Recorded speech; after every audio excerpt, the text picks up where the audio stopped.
Speaking of families to enjoy, the Back to the Bricks tune-up party. It's underway tonight with classic cars in park in downtown Fenton. Right now, a live DJ is playing right now, and there are food trucks and vendors lining the streets. Plus, the farmers market is open.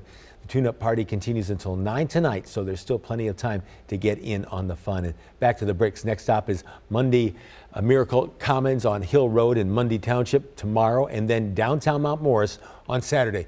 And the main event week starts this coming Monday. ABC 12 is the proud media partner of Back to the Bricks.